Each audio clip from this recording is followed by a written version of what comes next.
Hi అండి, అందరికీ నమస్తే. Welcome back to our channel Kalachakram. ఈరోజు ఇలా ప్రార్థించు, దేవుడు నీ కోరిక వెంటనే తీరుస్తాడు. ఈ వీడియో నువ్వు చూసావు అంటే యాదృచ్ఛికం కాదు. నీకు కనబడమంటే ఖచ్చితంగా అది దేవుడి సందేశం. ఈ విశ్వం నీ జీవితానికి మంచి బాటని అందించే ఒక అద్భుతమైన సందేశం. ఖచ్చితంగా ఇది విశ్వం నీకోసం మాత్రమే అందిస్తుంది. దేవుడు ఎప్పుడు కూడా ప్రతిదానికి స్పందించడు. నువ్వు ఎప్పుడైనా ఆలోచించావా? ఎందుకు కొంతమంది ఏం కోరుకున్నా వెంటనే పొందుతారు, మరికొంతమంది ఎన్ని సంవత్సరాలు ప్రార్థించినా దొరకదు అని? దేవుడు ఎవరిని ప్రత్యేకంగా ప్రేమించడు, కానీ ఎవరు సరిగ్గా ప్రార్థించారో తెలిసిన వారికి త్వరగా అందిస్తాడు. ఇదే సీక్రెట్. ఆయన విశ్వం ద్వారా నీతో ఈరోజు చెబుతున్న రహస్యం. ప్రార్థన అంటే కేవలం చేతులు ముడిచి దేవుడా నాకు అది కావాలి ఇది కావాలి అని అడగడం కాదు. ప్రార్థన అంటే విశ్వంతో కనెక్ట్ అయ్యే మార్గం. ప్రార్థన అంటే మనసు యొక్క స్వరం. నువ్వు నోటితో అడిగేదాన్ని దేవుడు వినడు, కానీ మనసుతో భావించిన దాన్ని ఖచ్చితంగా వింటాడు. నీ ఆత్మ నీ మనసు కలిసినప్పుడు అది నిజమైన ప్రార్థన అని. ఇదే దేవుడు రహస్యం. నా ప్రియమైన బిడ్డ, నువ్వు నన్ను బయటకు వెతుకుతున్నావు, కానీ నేను నీలో ఉన్నాను. నువ్వు కోరుకుంటున్న దాన్ని నేను నీ దగ్గర నుంచి సృష్టించగలను, కానీ నువ్వు నమ్మాలి. నువ్వు అనుమానిస్తే ఆ అద్భుతం ఆగిపోతుంది. నీకు కావలసింది సులభంగా రావాలి అంటే దేవుణ్ణి ఈ విధంగా ప్రార్థించు అని. మొదట నీ మనసులో ఉన్న అనుమానాలు, డౌట్లు మొత్తం తుడిచేయి. ఇది సాధ్యమా అనే ప్రశ్నకు బదులు ఇది నా జీవితంలో ఆల్రెడీ జరిగిపోయింది అని భావించుకో. నువ్వు నమ్మకంతో చెప్పిన ఒక్క మాట విశ్వం మొత్తం దాన్ని నిజం చేసేందుకు కదులుతుంది. దేవుడు ఇప్పుడు చెబుతున్నాడు, నువ్వు అడగకముందే నేను ఇవ్వడానికి సిద్ధంగా ఉన్నాను అని. కానీ నువ్వు నన్ను భయంతో కాదు, నమ్మకంతో ప్రార్థించు. నమ్మకంతో పిలువు. చాలామంది చెబుతారు, నేను రోజు ప్రార్థిస్తున్నాను కానీ ఫలితం లేదు అని. కారణం ఏంటి అంటే వారి మాటలతో ప్రార్థిస్తారు, కానీ మనసుతో కాదు. దేవుడు నీ మాటలకు కాదు, నీ వైబ్రేషన్ను వింటాడు. నీ మనసు భయంతో, అనుమానంతో నిండి ఉంటే ఆ యొక్క ప్రేయర్, ఆ యొక్క ప్రార్థన సగం మార్గంలోనే ఆగిపోతుంది. అందుకే దేవుడు నీకు చెబుతున్నాడు ఈరోజు, నీ కోరికల కోసం వెంపర్లాడకు, నీ నమ్మకాన్ని నాకు అప్పగించు. దేవుడు ఇచ్చే మొదటి సంకేతం, నీ ప్రార్థన విన్న వెంటనే మొదట నీకు సంకేతం పంపుతాడు. అది ఒక కళ రూపంలో ఉండొచ్చు, కానీ ఒక వ్యక్తి మాటల్లో ఉండొచ్చు, లేదా యాదృచ్ఛికంగా నీకు కనపడే ఈ వీడియో ద్వారా కూడా కావచ్చు. కానీ చాలామంది అది గమనించరు. నువ్వు ఈ వీడియో చూస్తున్నావంటే అది సంకేతం. దేవుడు చెబుతున్నాడు, ఇప్పుడు నీకు కావాల్సింది సులభంగా రాబోతుంది, కానీ నువ్వు ఇలా ప్రార్థించాలి. జాగ్రత్తగా విను. ఈ క్షణం నుండి నేను నీకు చెబుతున్నాను, దేవుడు ఎలా పిలవాలో అని, ఎలా మాట్లాడాలని. ఇలా ప్రార్థిస్తే ఆయన వెంటనే స్పందిస్తాడో అది తెలిసిన వారు ఏదైనా కోరుకుంటే వారికి సులభంగా దొరుకుతుంది. దేవుణ్ణి ఎలా ప్రార్థించాలి? అద్భుతం జరిగే మార్గం. నా ప్రియమైన వాడా, నీ ప్రతి కన్నీరు నేను చూశాను, నీ ప్రతి కోరిక నేను విన్నాను, కానీ నువ్వు ఇప్పటి వరకు తెలుసుకోలేని ఒక రహస్యం ఉంటుంది. నీకు కావలసింది సులభంగా రావాలి అంటే నువ్వు నన్ను పిలిచే పద్ధతి మారాలి. నువ్వు రోజు అడుగుతావు కదా, దేవుడా నాకు ఏది కావాలి, నాకు అది కావాలి అని. కానీ నువ్వు అడుగుతున్నప్పుడు నీ మనసులో ఎటువంటి భయం, అనుమానం లేక అది నాకు రాదేమో అన్న ఆలోచన కూడా, భావం కూడా వస్తుంది. క్షణం నుండి నీ ప్రార్థన తలుపులు మూసుకుపోతాయి. ప్రార్థన అంటే భయపడి ఆగడం కాదు, అది నమ్మకంతో మాట్లాడటం. నువ్వు దేవుణ్ణి ఇలా పిలువు, దేవుడా నాకు ఇది కావాలి అని కాదు, దేవుడా నువ్వు ఇప్పటి వరకు ఇచ్చావు, నేను నీకు కృతజ్ఞత చెబుతున్నాను. ఇది సాధారణ పదములా అనిపించవచ్చు, కానీ ఇదే విశ్వాన్ని కదిలించే శక్తి. ఎందుకంటే విశ్వం నీ భావనలతో పనిచేస్తుంది, నీ మాటలతో కాదు. నువ్వు కృతజ్ఞత చెప్పినప్పుడు దేవుడు చెబుతాడు, ఇతడు నమ్ముతున్నాడు కాబట్టి నేను ఇవ్వగలను అని. ప్రార్థన 3 దశలుగా ఉంటుంది. 1 నిశ్శబ్దం, 2 భావన, 3 నమ్మకం. మొదట నిశ్శబ్దంలోకి వెళ్ళు.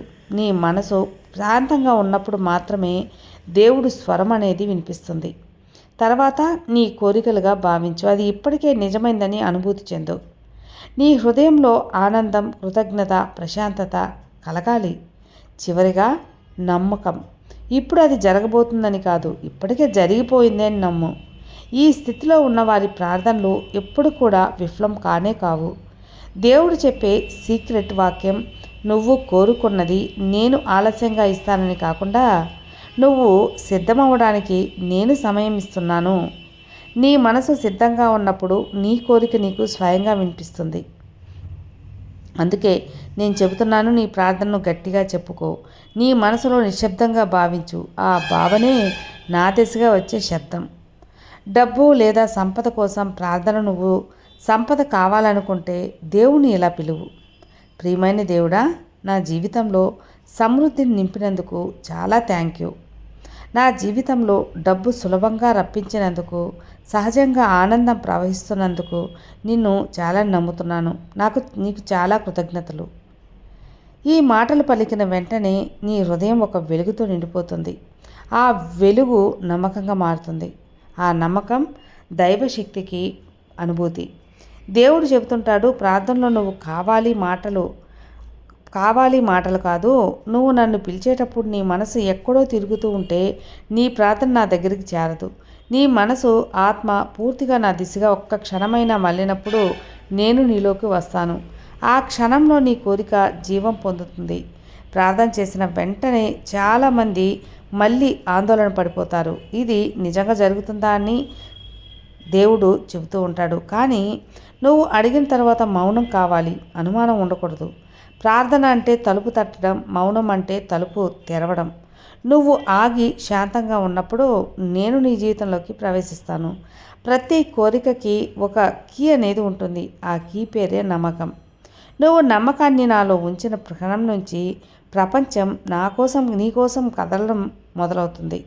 డబ్బు కావచ్చు, ప్రేమ కావచ్చు, ఆరోగ్యం కావచ్చు.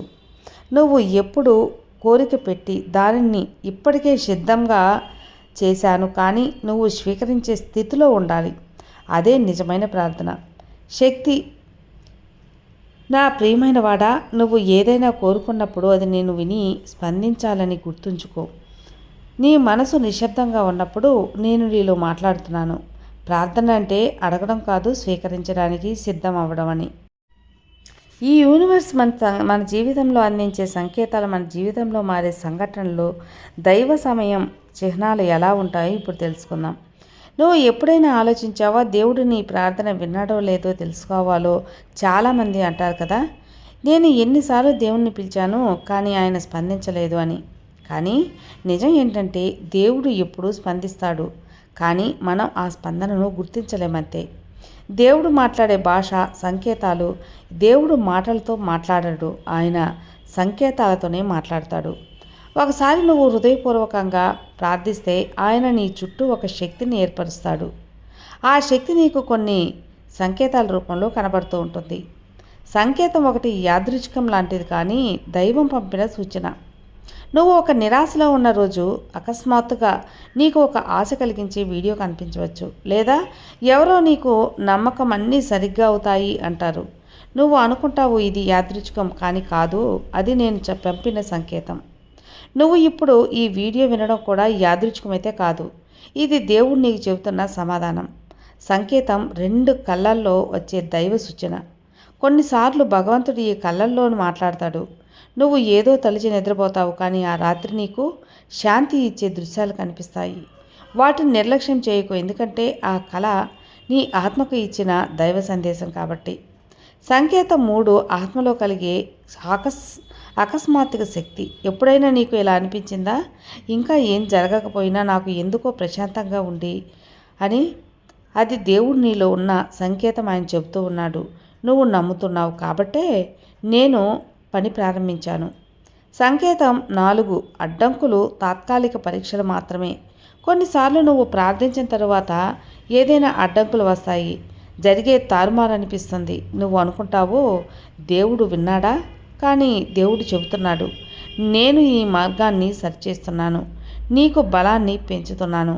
దేవుడు వెంటనే ఇస్తే నువ్వు దాని విలువను అర్థం చేసుకోలేవు. అందుకే ఆయన కొన్నిసార్లు ఆలస్యం చేస్తాడు, కానీ ఆ ఆలస్యం వెనుక దాగి ఉన్న ఒక దివ్య సమయం, డివైన్ టైమింగ్ అంటారు.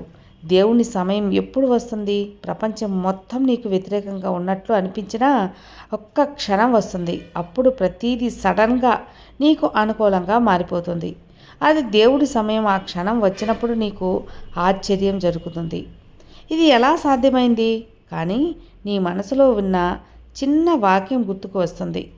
నువ్వు నమ్మి ప్రార్థించావు కాబట్టి ఇది సాధ్యమైంది. దేవుడు అప్పుడు చెబుతున్నాడు, నువ్వు చూడలేని చోట నేను పనిచేస్తున్నాను. నువ్వు నిద్రపోతున్నప్పుడు కూడా నేను నీకోసం మార్గాలు సృష్టిస్తున్నాను. నువ్వు బాధపడుతున్నప్పుడు కూడా నీకు సరైన సమయాన్ని సిద్ధం చేస్తున్నాను. నీ ప్రార్థన వృధా కాదు. ఏ ఒక్క మాట, ఏ ఒక్క కన్నీరు వృధా కావు. నువ్వు నమ్మితేనే నేను నీ జీవితం అద్భుతంగా సృష్టిస్తాను. దేవుడు నీ జీవితంలో మార్పులు ప్రారంభించినప్పుడు నీ చుట్టూ ఉన్న కొన్ని విషయాలు కూలిపోతాయి. కొందరు వ్యక్తులు దూరం అవుతారు, కొన్ని అవకాశాలు మూసుకుపోతాయి. కానీ భయపడవద్దు, అవి అంతం కాదు. అది నీ ప్రార్థన ఫలించబోతుంది. అది ఆరంభం. దేవుడు నీకు ఒక సూచన చెబుతున్నాడు. నేను నీ జీవితాన్ని రీసెర్చ్ చేస్తున్నాను. దేవుడు ఇచ్చే సున్నితమైన సంకేతం, నువ్వు ఎప్పుడైనా ఏదైనా నిర్ణయం తీసుకోవాలని ఆలోచించినప్పుడు అంతర్గతంగా ఒక అవును లేదు అనే భావన వస్తుంది కదా, అదే నేను నీ అంతరాత్మలో మాట్లాడుతున్నాను. అది అంత చిన్న భావనలో ఉంటుంది, కానీ అది నిన్ను దారి చూపుతుంది.